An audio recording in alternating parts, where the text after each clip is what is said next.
En el año 1487, el aire sobre Tenochtitlan brillaba con el calor de innumerables fuegos. Las calzadas que llevaban a la capital de la isla estaban llenas de prisioneros. Hombres de provincias conquistadas desfilaban ante la multitud, tambaleándose bajo la sombra del gran templo, con cuerdas atravesadas por sus narices perforadas. Durante 4 días y noches, se dice que los aztecas sacrificaron entre 4 y 20,000 prisioneros de guerra, marcando la reconsagración de su sitio más sagrado, el Templo Mayor. Algunos cronistas españoles reportaron cifras mayores, pero historiadores actuales consideran esos números exagerados. Sea cual sea la cifra, el evento sigue siendo uno de los espectáculos más infames del mundo precolombino. A los ojos de los europeos que más tarde lo registrarían, el evento fue un acto de locura, bárbaro, incomprensible. Pero para los propios aztecas, no era caos. Era una ceremonia, era un deber, era el precio del sol. Y para comprender su mundo, primero hay que entender no por qué sacrificaban, sino cómo lo hacían. En la cima de la pirámide escalonada, el humo de copal ardiente se elevaba desde los incensarios, las trompetas de caracol resonaban en el aire y los tambores retumbaban como truenos. Uno por uno, los condenados eran llevados hacia la cima, ascendiendo hacia los dioses. En el centro de la plataforma había una losa de piedra lisa, resbalosa y ensangrentada. Aquí, 4 sacerdotes sujetaban las extremidades de la víctima, mientras un quinto, el sumo sacerdote de Huitzilopochtli, dios de la guerra, levantaba una hoja de obsidiana. Con un solo movimiento rápido, la hundió en el pecho del hombre. Las manos del sacerdote desaparecieron en la herida y luego reaparecieron, sosteniendo el corazón que aún palpitaba en alto para que el sol pudiera ver su ofrenda. Después fue quemado, puesto en un recipiente de piedra o consumido por los sacerdotes en comunión sagrada. El cuerpo a veces era desollado, decapitado y arrojado por los escalones de la pirámide. Su cabeza se colocaba sobre un tzompantli, un estante de cráneos que daba testimonio del poder divino.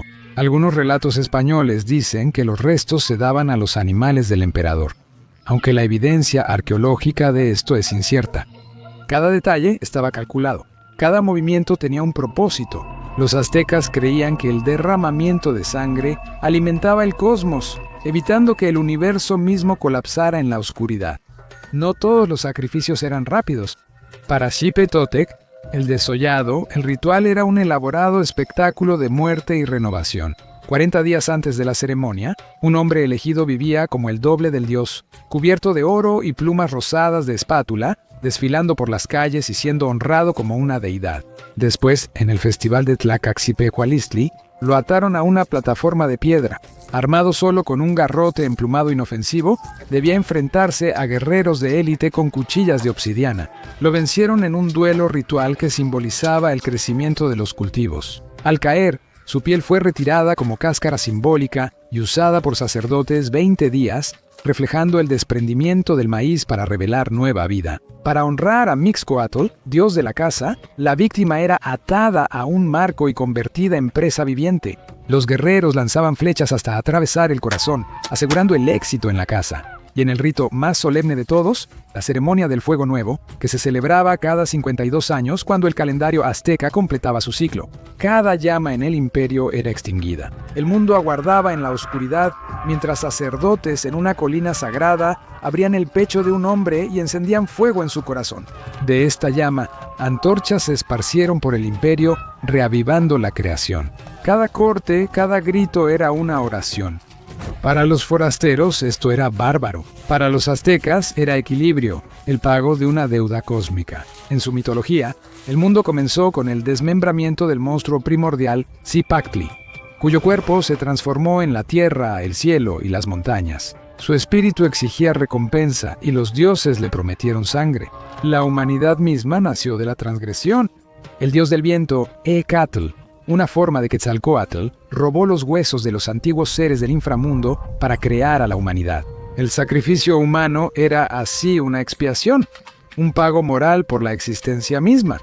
El sacrificio no era crueldad, era el mantenimiento del orden. Sin la sangre de los humanos, los dioses se debilitarían, el sol vacilaría y el cosmos colapsaría. Se pensaba que cada gota en los altares de Tenochtitlan mantenía el universo en movimiento.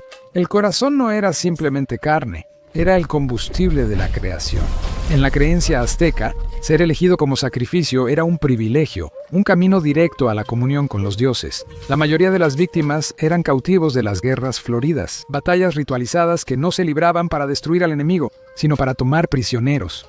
Los ejércitos aztecas avanzaban. Los exploradores iban al frente como estandartes vivientes. Los sacerdotes guerreros llevaban la imagen de Huitzilopochtli y los combatientes de élite blandían macanas de obsidiana para herir, no matar. Los capturados eran atados, decorados con plumas y llevados de regreso a Tenochtitlan como ofrendas vivientes. Yaoyotl Xochitl, las guerras de las flores. Había otros caminos hacia el altar. En los campos sagrados, los equipos competían para pasar una pesada pelota de hule por aros de piedra, usando solo caderas, rodillas y codos. Para los perdedores, la muerte los esperaba. El capitán del equipo, y a veces todo su equipo, podían ser sacrificados para restaurar el favor divino. Incluso los esclavos podían ser ofrecidos por sus amos para acompañarlos al más allá o como pago por buena fortuna en negocios. Las ofrendas más devotas eran los imitadores de dioses, hombres seleccionados para encarnar deidades como Tezcatlipoca o Chipetotec. En ciertas ceremonias, vivían como figuras divinas durante un año. Adornados con joyas, aprendían canciones, se les daban esposas y eran adorados por todos. Al llegar su turno, iban al altar por voluntad propia, culminando el ciclo de devoción e imitación. Y a veces incluso se ofrecían niños. Algunas fuentes indican que las lágrimas de los jóvenes eran sagradas para Tlaloc, el dios de la lluvia, y que los sacerdotes las buscaban para asegurar la lluvia. Algunos relatos dicen que hacían llorar a los niños antes del sacrificio para invocar la lluvia con sus lágrimas. Aunque tales informes pueden reflejar en parte la interpretación española de los rituales, nadie estaba completamente fuera del alcance del hambre divina. A pesar de su sombría reputación, los aztecas no limitaban los sacrificios a los humanos. También se ofrecían animales como jaguares, águilas, ciervos, serpientes, mariposas y mariscos, elegidos por su vínculo simbólico con algún dios. También había formas no letales de sacrificio. Los sacerdotes y nobles practicaban el autosacrificio. Sacaban su propia sangre de las orejas, la lengua o las piernas con huesos afilados o espinas de maguey, y la quemaban en tiras de papel. Se pensaba que el humo llevaba su esencia al cielo. Otros enterraban comida, jade o conchas, o elaboraban efigies de los dioses con masa de amaranto y miel mezclada con una gota de sangre humana. Estos ídolos comestibles se quemaban o consumían en ceremonias que mezclaban adoración y sustento. Cada acto, desde ejecuciones públicas hasta una gota de sangre, era parte de un contrato cósmico que unía a mortales y lo divino. Para la llegada de los españoles, el imperio azteca había perfeccionado el sacrificio hasta convertirlo en un espectáculo. El gran recinto ceremonial de Tenochtitlan era una ciudad dentro de la ciudad. Templos enormes, santuarios y patios diseñados para provocar asombro y temor. Al sonar los tambores, la ciudad se unía. Multitudes se reunían ante las pirámides, miles observando mientras las víctimas subían en solemne procesión. El olor a sangre se mezclaba con el incienso. El aire vibraba con los cantos. Testigos españoles afirmarían más tarde que los escalones del Templo Mayor estaban resbaladizos, con ríos de sangre fluyendo hacia las calles de abajo. Probablemente esas descripciones fueron exageradas. Aún así, incluso reducidos a su escala probable, los rituales eran asombrosos por su magnitud y disciplina. La lógica de la fe de los aztecas era cíclica. Los dioses habían dado su propia sangre para crear a la humanidad. La humanidad debía corresponder para sustentar a los dioses. Detenerse era morir. Negar a los dioses era condenar al mundo. Mientras los corazones latieran sobre sus altares, los cielos seguirían moviéndose, el sol saldría, las lluvias caerían y el maíz crecería. Y aunque el costo fue enorme, algunos académicos han estimado que, en su apogeo, el imperio azteca pudo haber ofrecido entre 200,000 y 250,000 vidas en un solo año. Aunque la cifra real sigue siendo incierta y muy debatida, los aztecas creían que era un pequeño precio a pagar por la supervivencia cósmica. Dentro del templo, los gritos de los condenados se mezclaban con la música, tambores y oraciones. Para los oídos modernos, es una visión de crueldad inimaginable, pero en Tenochtitlan era el ritmo del propio universo, un pacto entre mortales y dioses sellado en carmesí. Cuando el último corazón fue levantado hacia el sol, con las manos del sumo sacerdote temblando de agotamiento y gloria, la multitud estalló en alabanzas. Ellos creían que gracias a esta sangre, el mundo resistiría un día más. Y por un tiempo, así fue.